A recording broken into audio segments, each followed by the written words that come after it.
Petri Wine brings you Basil Rathbone and the New Adventures of Sherlock Holmes.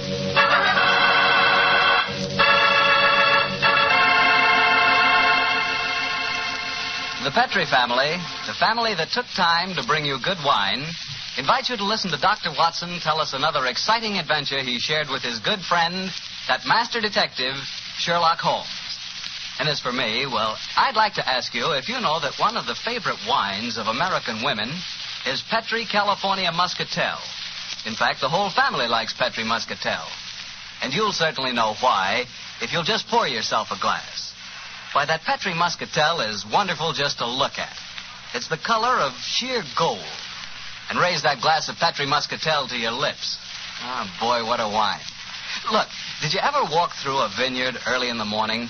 You know, when the dew is still clinging to the grapes? And did you taste one of those luscious, plump muscat grapes? Then you'll know what to expect the first time you taste Petri Muscatel. Petri Muscatel brings you that same wonderful muscat flavor, right from the heart of the grape. Try serving Petri Muscatel after dinner by itself or with fruit or nuts. It's the perfect after-dinner wine.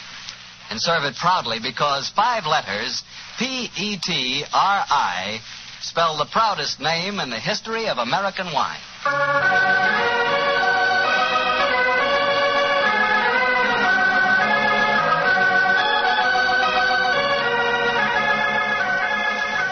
And now I'm sure our good friend Dr. Watson is ready for us. Let's go in and join him. Come in. Oh, there you are, Mr. Bartell. Good evening, Doctor. Are you all ready with tonight's new Sherlock Holmes adventure? I'm ready if you are, my boy. How would you like to hear a story that took place in Italy? In Italy? Say, you and the great Sherlock Holmes certainly did get around. What took you there, Doctor? We'd gone to Rome to investigate the sudden death of Cardinal Tosca. An inquiry, which I may tell you, Mr. Bartell, was carried out by Holmes at the express desire of His Holiness the Pope. Oh, say, Doctor, that sounds like a wonderful... No, Mr. Bartell, that's a story that I'm afraid I can never tell you. However, tonight's adventure took place a few days after Holmes had brought his case to a satisfactory, though somewhat terrifying conclusion. I suggested to the great man that a short holiday would be good for us before returning to England.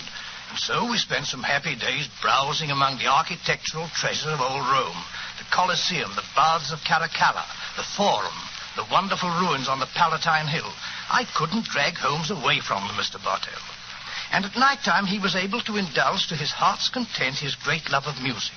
Finally, it was 2 nights before we were to sail for England, I remember. We went to the opera house to hear the famous Italian soprano Gina Valchesi singing Verdi's immortal La Traviata. I can hear that exquisite voice now, Mr. Bartell, as Holmes and I, seated in a box, listened spellbound to the great Valchesi singing her last act aria.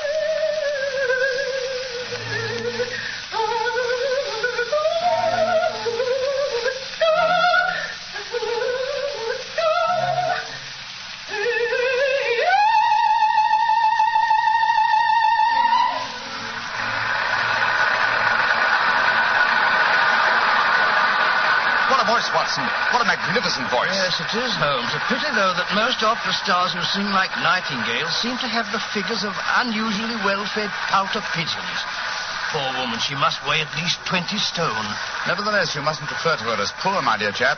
Despite her somewhat unfortunate proportions, Signora Gilda Valchesi remains one of the greatest and wealthiest of contemporary sopranos. Listen to the applause. Yes, undoubtedly she'll sing an encore.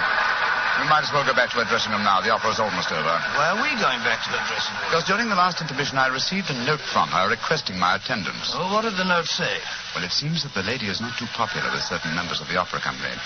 Well, I've no wish to become entangled in any opera clash of temperaments. I confess I find myself not a little interested in meeting the lady. Shh. She's going to sing an encore.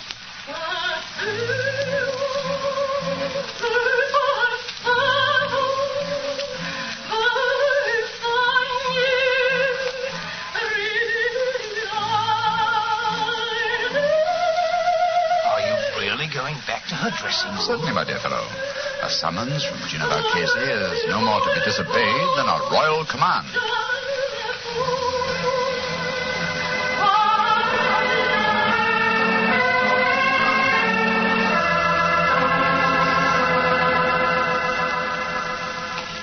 I must ask you gentlemen not to stand outside La Marchese's dressing room. We permit no strangers, particularly foreigners. But the Signora has requested our presence. May I ask who you are?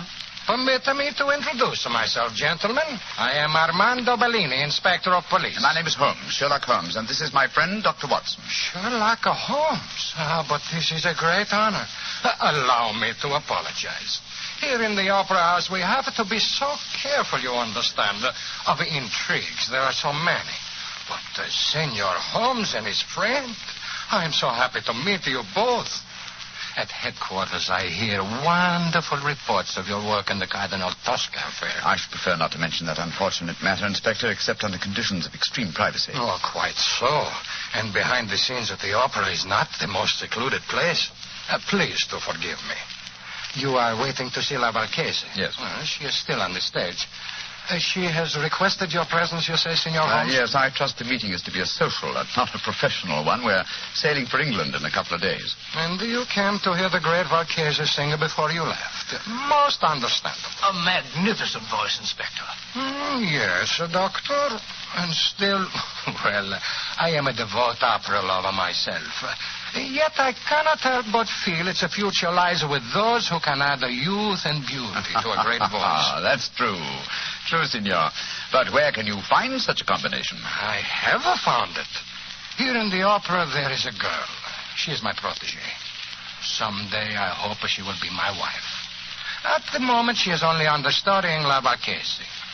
If she should ever get the opportunity of singing in her place, then a new star will be born. Oh, really? What's her name? Lisa Bordoni. She has but recently come to Rome from Milano, where she was studied with the great Alfieri. Confidentially, I think that La Marchese is so jealous of her that... Oh, here is Lisa now. And there is her brother with her. Lisa, cara mia, please to join us. By George, what a beautiful girl. What is it, Armando? Permit me to present the famous English detective, Senor Sherlock Holmes, and his friend, Dr. Watson. How do you do? How do you do, young lady? Glad to meet you both. This is my brother, Wally. How do you do, sir? I certainly feel that I know a lot about you two gentlemen. You know, I can't tell you how many times I've read your stories, Dr. Watson. Indeed, sir. I'm very flattered. Lisa, cara mia, we were just saying that in youth and beauty, combined with the voice, lies our future hope in the opera. Your day will come, Lisa mia. Your day will come soon. I hope you're right, Armando. But as long as I understudy Gina Valchese, I don't see when I'll get my chance. She's disgustingly healthy. If you'll pardon my saying so, young lady, though your name is Bordoni, you and your brother don't sound in the least Italian. Well, we're not, Mr. Holmes. We're American. But to succeed in Italian opera, my sister has found that an Italian name is essential. So the Borden family became the Bordonis. In any case, my real name is Lizzie Borden. Really? I'm sure you, Mr. Holmes, as a famous detective, will see that I had to change my name. Yes, I can well understand. Who was Lizzie Borden? Well, my dear fellow, one of the greatest and most successful of murderesses, who wielded an axe with incredible dexterity. I've often regretted that I was in Tibet instead of America at the time of that particular case. Senor Holmes, I do not understand you Anglo-Saxons. To me, a murderess is a murderess. Now, when you speak of a greatness in women, I feel... but here comes Gina Valchese now. I will introduce you. How many times must I tell you allow no one to stand outside my dressing room? Send them away. La Marchese is tired. But you wish to see Senor Sherlock Holmes, the famous detective. He has come here in answer to your request. Please, permit me to present him, and also his friend, Dr. Watson. How do you do, senor? I'm greatly honored to meet you, Senora Valchese. And now, perhaps, if we may come into your dressing room and confer privately. Perdido. What would La Marchese have to say to a detective? A minion of the police, as Biro. Go away, all of you. Well, what do you think of that? She slammed the door in my face.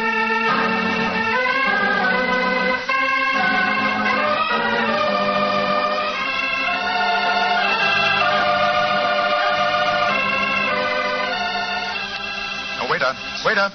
Si, senor. Bring me some more coffee, please. Si, senor. The very pleasant dining here on the hotel terrace, I must confess. Very.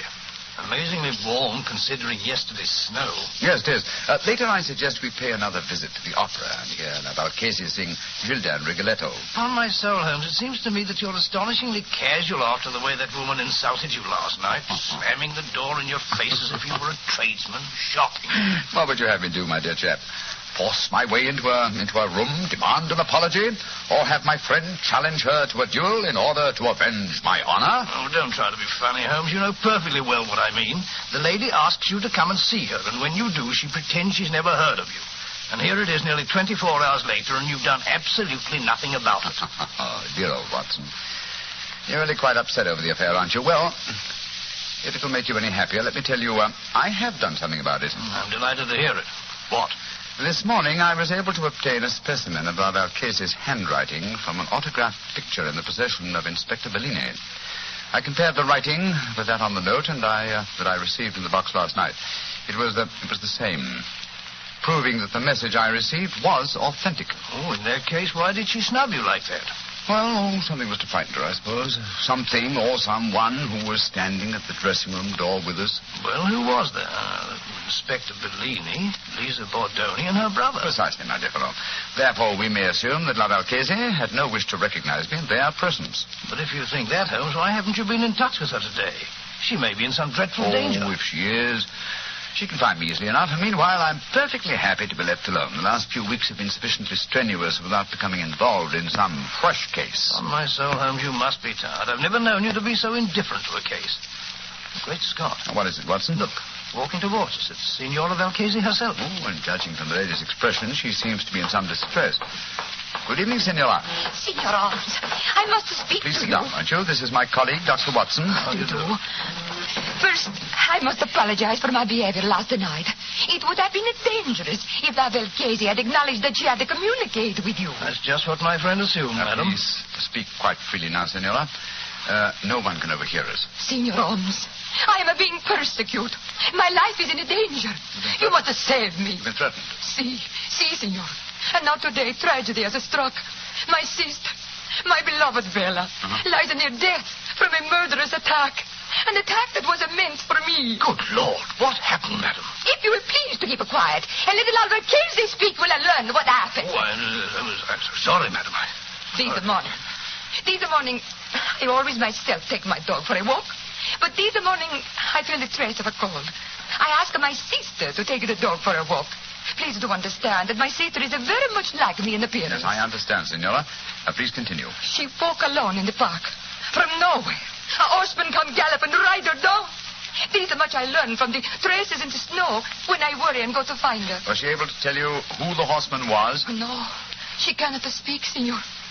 They say at the hospital that her skull is fractured, that she may not live. Signor Holmes, that attack, it was meant for me.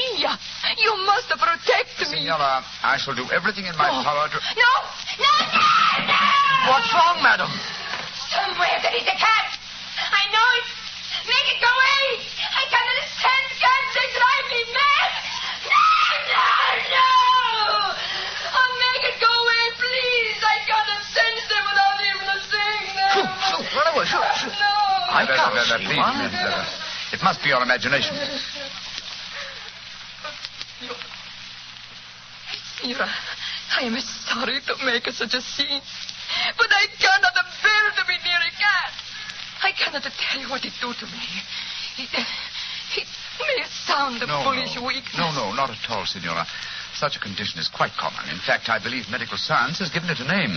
It's known as ailurophobia. Oh, whatever it is called. It make me ill. I must go to my room. I cannot stand much more.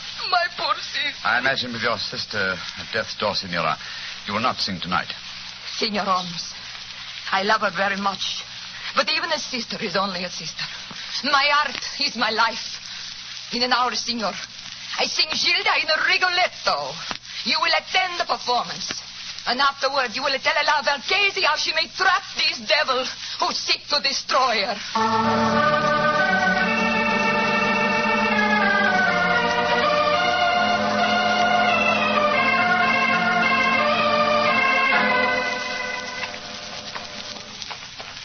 Holmes, it's after 9:30. We've missed quite a lot of the opera. It's hardly worth going to our box now. But just be in time to hear La Valcasia sing the incomparable Caronome. Come on, old fellow. Let's slip in as quietly as we can. Seems to me we should have been in our box from the beginning of the performance. She asked you to keep an eye on her, That's true, old chap. But it occurred to me that an attack on her during the performance was unlikely, and that our time might be more profitably spent making inquiries at the riding academy. You drew a blank. We found no trace of that mysterious rider. No, but at least we tried. Here we are. Let's stand at the back of the theater for a few minutes.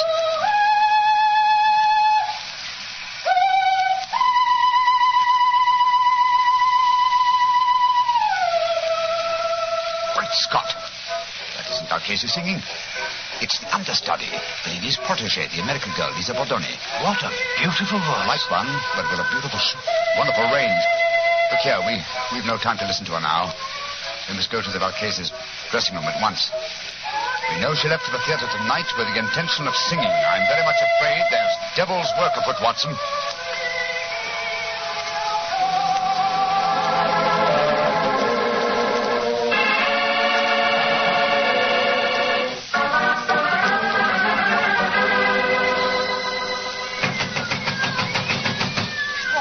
Doesn't she answer? Listen. There are cats inside our dressing room. Come on, Watson. Locked. Put your shoulder to it. Come on, help me. What? Come on. Once more. Come on, again. Now, Watson, here. Great Scott, she's unconscious, Watson. See what you can do for her. She must have fainted the fight. Yes, some fiend, knowing her deadly fear of cats, has locked her in here with half a dozen of them. Shoot, off with you, shoot. Her eyes are opening, Holmes. She's coming to. Signora Valcasi. Her lips are moving. She's trying to speak. Signora Valcasi, tell me, who did this to you? Great heavens! Her voice, it's gone. I've known many vicious crimes in my lifetime, Watson. But to murder a voice that was one of the treasures of the world, is as vile a killing as I've ever encountered.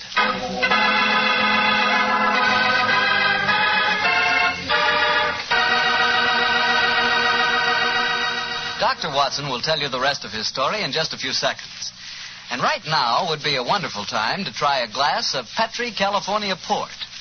In the evening after dinner, well, any time you're taking things easy, is the perfect time for Petri Port. Petri Port is a rich red wine, the kind of wine you like to sip slowly, so you won't miss a drop of its truly fine flavor.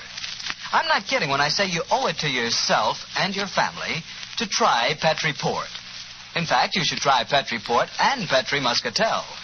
So don't buy one, buy two. Buy both Port and Muscatel. Just be sure you get Petri, because Petri wine is always good wine.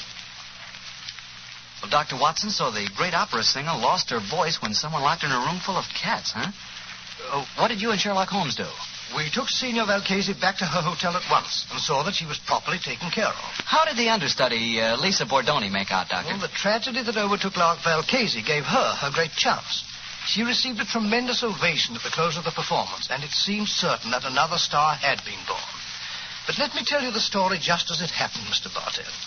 A little later that night, Holmes and I were once again standing on the balcony of our hotel, watching a crowd of people that had assembled in the courtyard. You see that crowd, Watson? Yes, I suppose they've come here to acclaim the new star. No, my dear fellow. That crowd isn't planning a celebration. Look at them and listen to their angry murmuring. I'm afraid there's going to be trouble. I don't like the look of it. Hello. Here comes Lisa Bordoni's brother, Wally. What's wrong, sir? Mr. Holmes, you've got to do something. What's happened? Well, somehow the story about the cats in La Valcasi's dressing room has spread. The crowd outside are saying that my sister, Lisa, planned the whole thing so that she could sing Valcasi's part in the opera tonight. Where's your sister now? In a room at the hotel here. I managed to get her away from the crowd, and I locked her in. But that mob, I'm frightened for her. Here comes the official representative of law and order, Inspector Bellini. Wally, where is Lisa? I was just telling Mr. Holmes that I'd locked her in a room. Well, that crowd's in a dangerous mood, Bellini. What precautions are you taking? I have thrown a cordon of police around the hotel. The mob is getting out of our hand, and Lisa must be protected. As a matter of fact, the situation is even worse than the crowd knows. I have just been told that La Valcasi's twin sister Bella died in the hospital tonight. That adds a murder charge. If the crowd knew about that, I tremble to think what might happen. Did you say that La Valcasi's sister was a twin, Inspector? Si, Senor Holmes. She was her exact double in everything but voice. Indeed, how very illuminating. If you don't mind, I should like to have a few words in private with my friend, Dr. Watson. Excuse us for a moment, please. What do you make of it, Holmes? What are you, old chap? Well, the American girl seemed very charming and all that, but she might have done it. It had to be either her brother, or the inspector himself. They all had a motive for wanting La Valchese to lose her voice. But I must say I can't understand the motive behind the murder of her twin sister. I think I can give you the answer to that question in a very few minutes. But meanwhile, the mob gets uglier and uglier. The only way to avert violence, Watson, is to give them quick proof and a certainty of conviction. I must go back to Bellini and the young American. I want to keep an eye on them. Meanwhile, I want you to slip out and get me a cat. Cat? What on earth for? You'll find out soon enough. But Holmes, what kind of a cat? Oh, any kind, but hurry.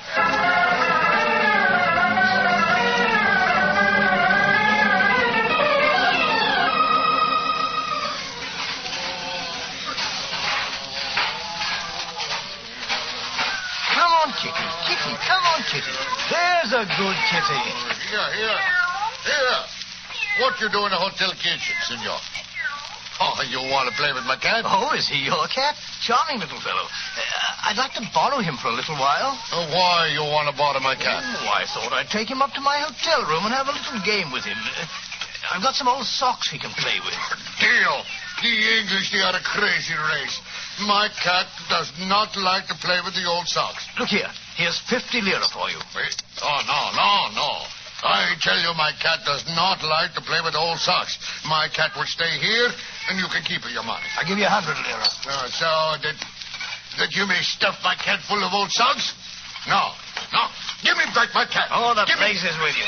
You'll get it back Hey, later. Stop him. The crazy Englishman is stealing my cat.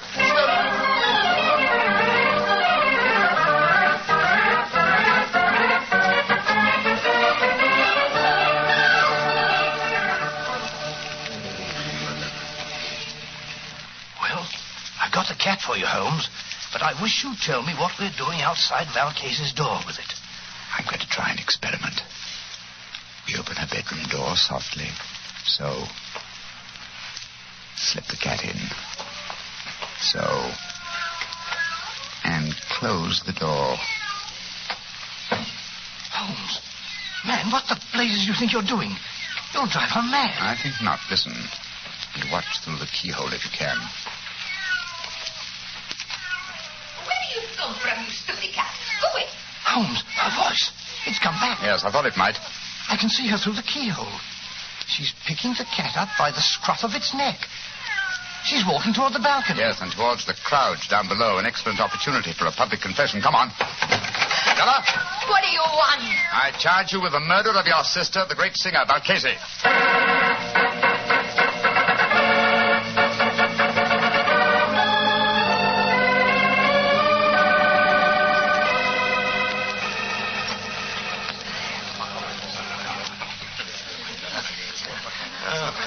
It was a magnificent, Senor Holmes. Magnificent.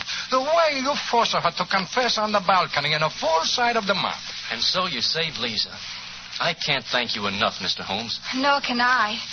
Though I still don't see how you guessed. She looked so much like her sister that she fooled even me, her understudy. Yes, it was an extremely cunning plot, Miss Bordone. The real Valchese sent me that note last night. When I met her at the dressing room door, she denied having sent for me because the three of you were there. I suppose that she suspected one of us. Oh, yes, obviously. And later, no doubt, she told her twin sister Bella about having sent me the message and also announced her intention of coming to see me. Bella saw her opportunity, murdered La Valchese, assumed her identity, and to give added realism to her role, followed through with her sister's plan by coming to see me today. But I still don't understand this business, Mr. Holmes. Why did the twin sister lock herself in her dressing room and fill it with cats? What did it accomplish? It gave me the chance to sing. Yes, that's true.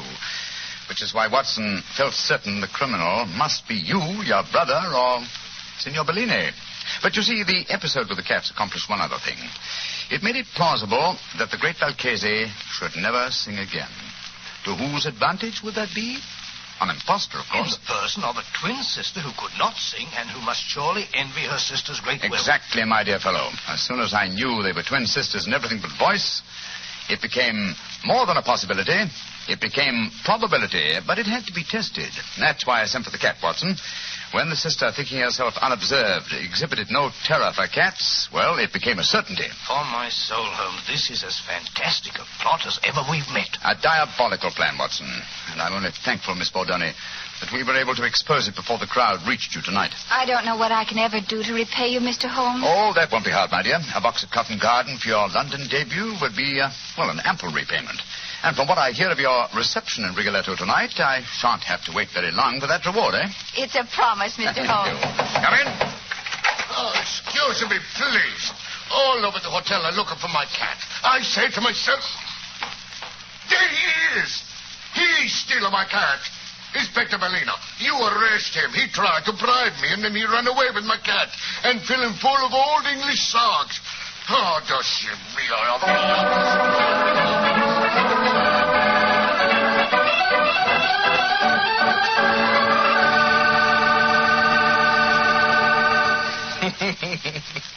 Doctor, I'd sure like to have a picture of you running away with that fellow's cat under your arm. You, a cat stealer. It's not a bit funny, Mr. Bartell. Believe me, it was most embarrassing. I know. But it was all for a good cause, and I think you were splendid about the whole thing.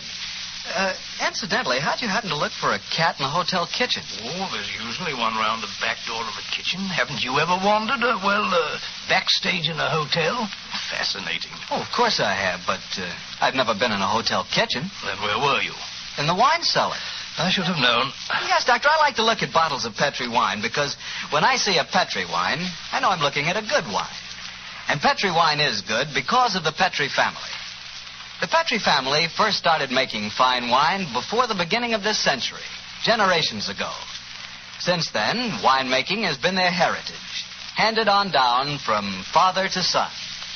So you can take it for granted that the Petri family really knows how to turn luscious, sun-ripened grapes into clear, fragrant, delicious wine. And you can take it for granted, too, that the name Petri on a bottle of wine is more than a trademark. It's the personal assurance of the Petri family that every drop of wine in that bottle is good wine. You just can't go wrong with Petri wine because Petri took time to bring you good wine. Well, Dr. Watson, what story are you planning to tell us next week? Next week, Mr. Bartell, I'm going to tell you a strange adventure that Holmes and I had many, many years ago.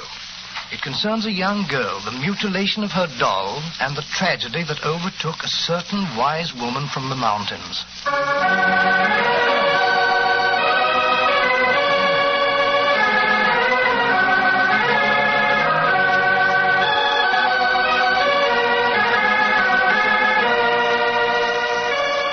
Tonight's Sherlock Holmes adventure was written by Dennis Green and Anthony Boucher and was suggested by an incident in the Sir Arthur Conan Doyle story, The Adventure of Black Peter. Music is by Dean Fossler. Mr. Rathbone appears through the courtesy of Metro-Goldwyn-Mayer, and tonight, Dr. Watson was played by Mr. Eric Snowden, who substituted for Mr. Nigel Bruce. Mr. Bruce is scheduled to return to the program next week.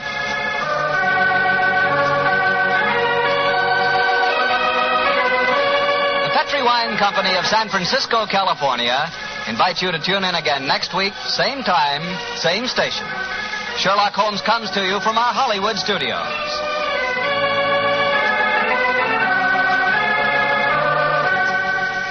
This is Harry Bartell saying goodnight for the Petri family. For a solid hour of exciting mystery dramas, listen every Monday on most of these same stations at 8 o'clock to Michael Shayne, followed immediately by Sherlock Holmes. This is the Mutual Broadcasting System.